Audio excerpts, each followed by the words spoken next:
Vous avez sûrement entendu ce qui vient d'être entendu. Selon la logique et la perception de la finalité de quelque chose qu'on imaginerait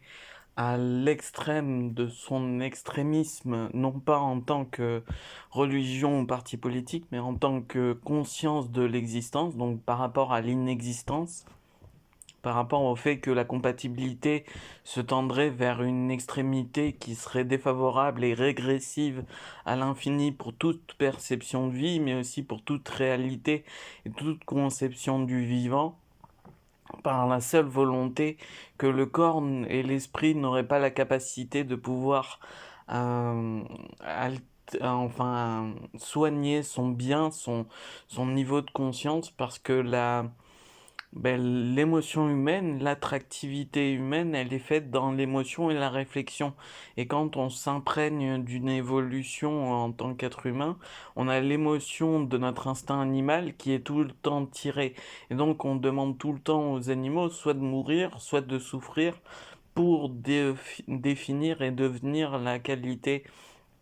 de l'être humain qui aura pensé, évolué à ce type de conditions, à ce type d'erreur ou à ce type de réussite. Donc si vous voulez vraiment savoir le tout de finalité de ce qu'il y a, de ce qui y aurait de plus horrible et de ce qui y aurait de plus dissuasif en termes d'armes, c'est pas forcément la conscience du nucléaire ou d'une arme nucléaire, ce serait l'inexistence dans sa comptabilité non pas d'interprétation de reconnaissance de vie, mais dans sa durée. Donc en fait, on aurait une forme régressive qui se régénérerait, mais pour inexister vis-à-vis de la vie humaine ou de la conscience. Donc on n'aurait pas de finalité à trouver une logique qui nous permettrait cette fois-ci de vivre immortel ou de vivre dans la conception. Si vous voyez l'immortalité comme étant quelque chose qui est affreux, même si je sais par expérience que la conscience de vivre dans une technologie, c'est affreux, et vivre supérieur à une technologie, c'est encore plus affreux, eh bien la conscience de l'inexistence en elle-même, elle est encore plus affreuse que en fait même c'est l'incarnation du diabolique. C'est pas d'en dire, c'est de savoir que la conscience doit interpréter des réalités qui sont à différents endroits de sa correspondance ou de sa particularité.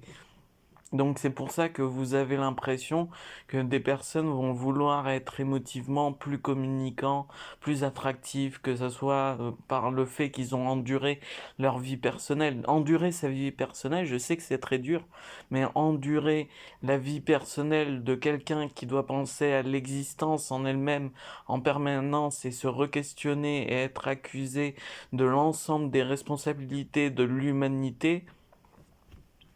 moi, je vous dis, c'est pas quelque chose que j'aurais envie de vivre, même à 1% de mon quotidien. Même si vous pensez que le 1% que je fais de mal en disant, vous avez le rapport de pourcentage, c'est-à-dire le fait que je vous insulte, je suis énervé, ou etc. Eh bien, ce 1% que vous définiriez comme étant le 1% qui doit m'être attribué en termes de responsabilité ou de conséquences à une cause mais que vous imaginez pas parce que vous l'avez pas vécu, vous êtes dans des êtres logiques, dans des êtres dans l'intérêt de vivre le présent le plus loin possible avec la réincarnation, l'utilisation de l'infini, la conception d'une volonté et pas de l'orgueil ou de la schizophrénie. Ça serait totalement dérangeant et totalement abject de définir cette évolution sur quelque chose qui nous empêcherait de la vivre. La destruction est faite de cette persécution, et le fait de vouloir détruire, même si c'est pour des raisons de dire je suis hautement qualifié pour savoir ce que c'est que le monde, donc du coup je me permets de le détruire, de détruire ça. La destruction en elle-même, je l'ai eu en conscience depuis l'hôpital Lescurin. J'ai parlé à une personne qui était âgée, qui disait je viens de perdre un être cher et ça me fait pleurer, etc. Et je lui ai dit monsieur, écoutez, la destruction, c'est la seule qualité qui peut être représentée comme la satisfaisance d'elle-même.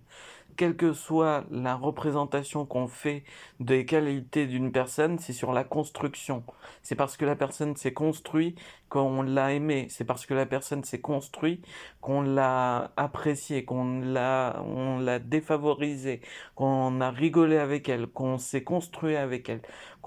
Donc c'est pour ça qu'il y a plus de satisfaction, parce que la destruction, ce n'est juste qu'une forme est la seule forme en elle-même de la satisfaction. Ce n'est pas le contraire de la construction, c'est la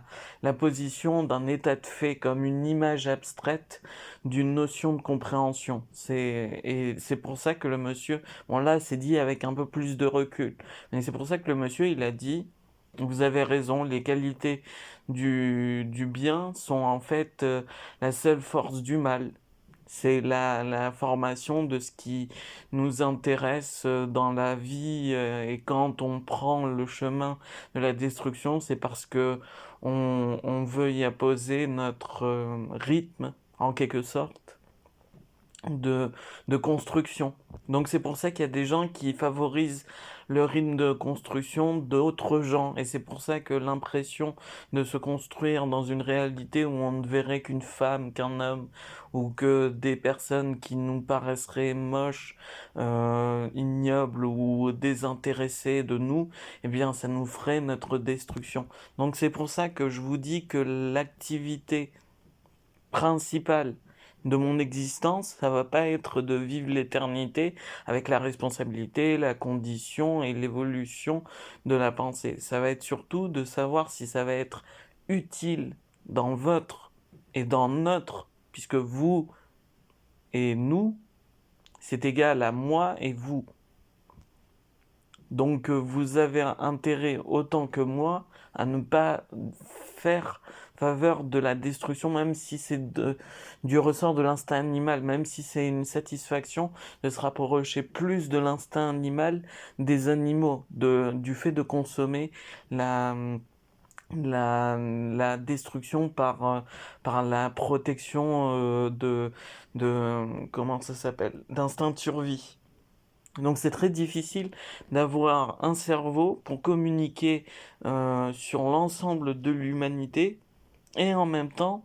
savoir que 7 milliards de personnes sont en train d'y vivre et de l'écouter et sont en train de se dire ah mais punaise, mais et qu'est-ce que ça dit dans ma langue et qu'est-ce que ça veut dire dans ma langue, etc., etc. Donc c'est pour ça que c'est plus simple de faire la langue géométrique pour dire que l'essentiel c'est la constitution de ce qu'on veut garder en soi, et la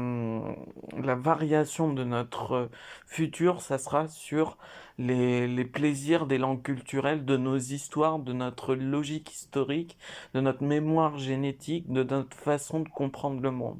Avoir une répercussion sur le monde, même pour dire je suis le destructeur, ça n'a pas de sens.